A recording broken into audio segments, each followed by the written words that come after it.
Hey there, my sweet friends. Welcome back. I hope you are all well. I have got a really super sweet little flip fold project today to share. And then I also have an update for Christmas in July. So make sure you stay tuned throughout the video for that update. But I did want to work with these oh so sweet summer mouse printables from my shop. And I thought this would be a great opportunity to pull scraps from my stash and mix and match them to come up with a very cheerful and bright and happy little folio. So let's open this up. I do have most of my usual favorite finishing details on the cover, and then this is going to open up twice, you see, and each of these has a tip-in with that image, and then also the whole page will flip out. So you're going to get lots of room in here for your pictures and journaling, and many opportunities to use those printables. This is so very versatile. You could easily switch out a collection or a holiday or a theme and use this to create a really sweet and easy to make folio, and then you will have this all closed up with the sweet image on the front. So if that sounds good to you, then stick around and we will make it together. So the outside of this base is just two pieces. It is 65 pound weight cardstock.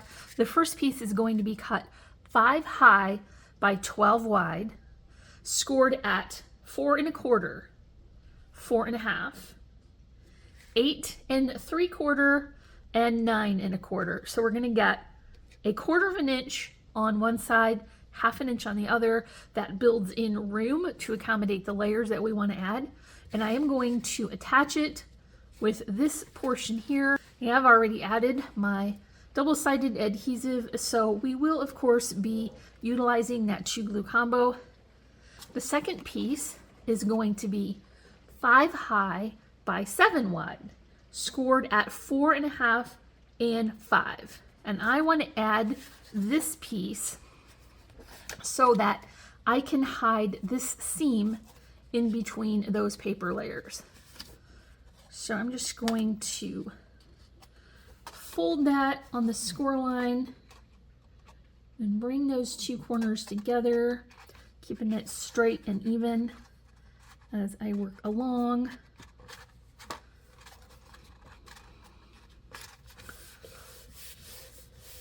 So now you have enough to wrap around, and we're going to get that trifold opening with a little flap to go over the front.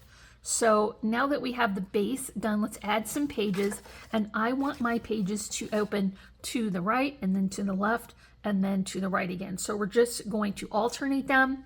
And so I need to have more of my 65 pound weight cardstock. This time it is cut to be 4 1/4 high by 10 wide and scored at 5. So just right in the middle.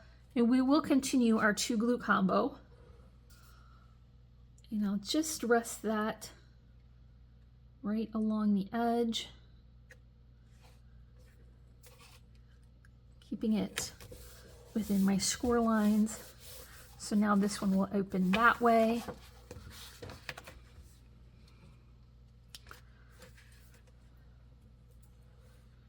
We had a beautiful sunshiny morning here in southeast Michigan, and it has turned into quite a thunderstorm. I don't know if you will be able to hear that in the background, but I'm hoping that we don't lose power again mid-filming so that we can get this project done. So now you see this one will open this way, so we're going to alternate, and I'll just move that forward so that I can have this edge closer to me. And so this is going to be the last of our base. We can begin to add our colorful cardstock next and those fun printables.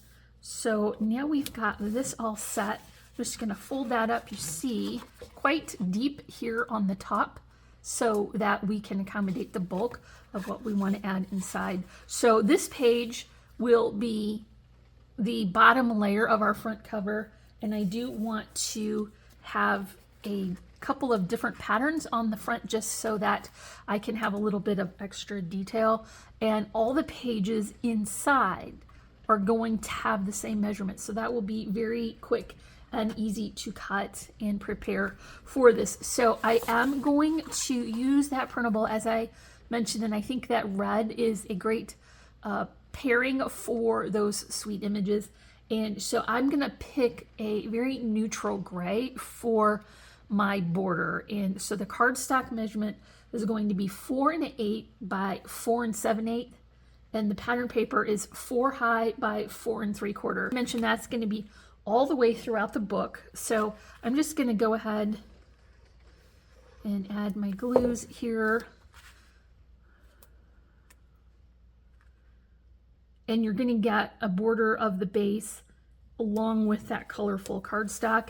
And so you can imagine if you were to potentially pick a different theme or a different holiday, you could definitely make this for Christmas or for Halloween. Anything like that would be perfect because you could just pick your pattern. Oh, there, see, there's thunder. Pick your pattern paper and cardstock to coordinate. Now I do want to cover this top flap, and remember that I said I've got an alternate pattern here. So this top section cardstock is going to be 1 7/8 by 4 7/8, and the pattern is going to be 1 1/2 by 4 3/4. And so I think if you are picking maybe a 6 by 6 paper pad, you would probably have some of these offcuts as you're working along, just because those pages are about 4 inches high for that pattern paper. And so you see you're going to get that nice detail of the layering. But if you do cut that from a 6 by 6, you'll have a little strip like this, and you could just put it on the page for some additional detail if you wanted to continue to add that as you're working along. So now I will do, and so now I will cover the very back as well, just to get that out of the way. And like I mentioned, this is all going to be the same size measurement.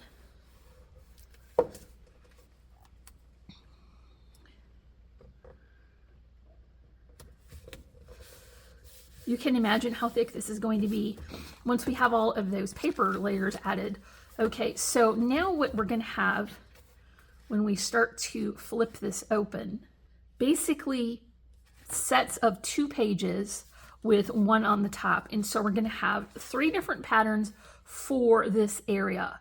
And I'm just going to pick a different scale of the red patterns. And then for each one that opens, we're also going to have sort of a 2-page layout. I want to incorporate those tip-ins here. And so I will also alternate which way they open out toward.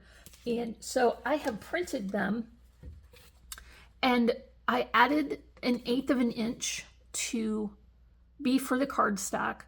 And then I also added 1/8 of an inch for white cardstock here. That will act as our flip that we can sandwich in between those layers.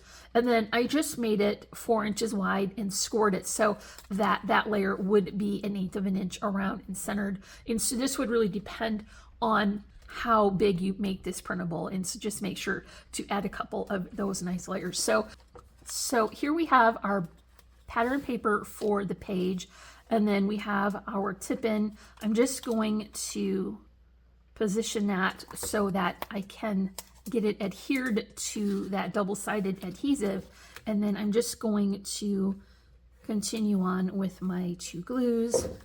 And I know that this one is going to go here because this is the one that doesn't show when all of the 3 folds are open. And I am going to alternate the images as well. So this one will be on this side. Now you can have your image here and then do what? So now you can put your pictures on one side and then add all of your journaling to the back, or some additional pictures if you like. So I like to leave that blank. Now let's open this up. And remember I said I'm going to have 3 different sections here that alternate with the opening, and then also the images will alternate as well. So I am just going to start adding those now. And then here is my quick update for Christmas in July. So we do have a nearly definite start date. We will be leaving for the lake here coming up. We're going to be there until the 15th. And so we're going to start Christmas in July on the day after we get back. So starting on the 16th of July, we're going to start our 12-day series, and that will run through the 27th. So on that day, we usually like to have a drawing, a little giveaway, because I am always so thankful for everyone who joins me for that series.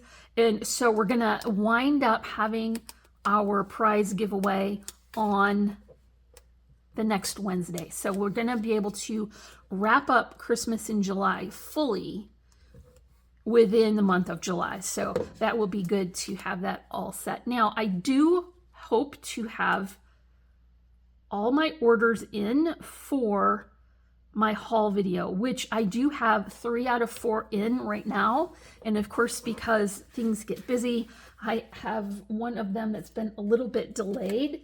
So we do have people coming in from out of town, and then we do also have our trip to the lake. And so of course that would be the time that you would get a shipping delay, but I am going to cross my fingers, hopefully get that in time for the haul. If it's not, we're just going to have a partial haul, and then I'll maybe throw in a quick little update on Facebook so that you guys know what I'm working with. Even though I plan to not get anything, I will explain that situation when we get to it. So I'm going to continue working along here, and remember now we're into 2-page layouts, so we're going to have 2 pages that are the same, and then another one of those sweet images. And I'm just going to work along, and then I will go ahead and speed this up because it's all just going to be the same technique over and over with the same measurements. So let's go ahead and just get this all finished up.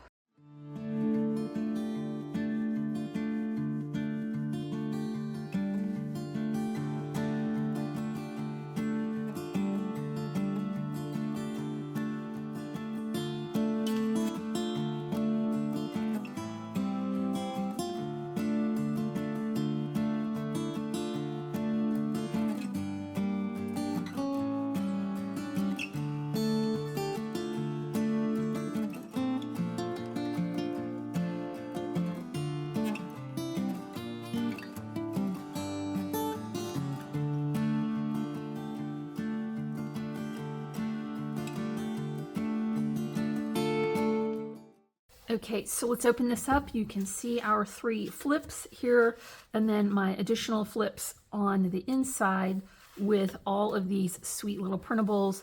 And I did not cut into any new pattern paper for this. This was all already cut into from my stash, and I am so happy to get use out of it and get it out of my stash and make room for something new. So now let's just finish off the cover, and I would normally put a ribbon closure, but I did not leave enough room on this, so we're just going to add all of our finishing details. And I do want to, of course, incorporate a die cut doily, and I think this is so nice to kind of neutralize a little bit of that background pattern so that we have a good focus on our focal image. So this is going to take up quite a bit, and you're going to see that a lot of it will go underneath the flat, but that is okay. So now what we're going to do is add that last image of that sweet mouse, and she's got a little strawberry hat and an umbrella, which actually works out pretty good for today since it's rainy and crummy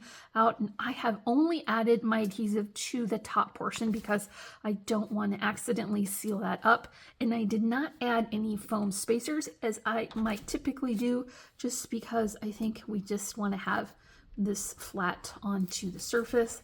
Go ahead and add your 2 glues there, and then plunk this down. I'm facing it a little bit over, so I want to leave room for my finishing details. And so that is going to be just a couple of little charms. I've got these attached with a button and some strings so that I know exactly where they're going to land. I will add that as well with my hot glue. I'm just going to put that right up there on the corner. So you do want to balance that with a little bit of a flower arrangement. Just one flower this time, but I do have a couple layers of foliage here, netting, and a loopy twine bow. And I'm going to be very, very careful to make sure that I only add adhesive to the portion that will overlap that image so that, once again, I don't wind up accidentally sealing this up. So let's just take this up and put a little bit here. And then I'll drop it here with my hand in between. That way you won't accidentally seal that up. And then you see how that sort of weighted that down enough to be closed. So let's add a couple of sequins now. One here on the image, and then a couple onto the doily to get a little bit of balance from the details on top. And I will add that with my tombow. Now you can come back and add some stickles to that image if you like. I think it looks really sweet just printed as it is. So I just opened that in Word and printed it exactly how it was designed because I like that bigger image to give me more room for journaling. So that's going to be it. I sure do hope that you enjoyed this tutorial. If you did, don't forget to comment, like, and subscribe. Check the description for those links. And as always, I'm wishing you a happy and productive day, and I thank you so much for watching. Bye.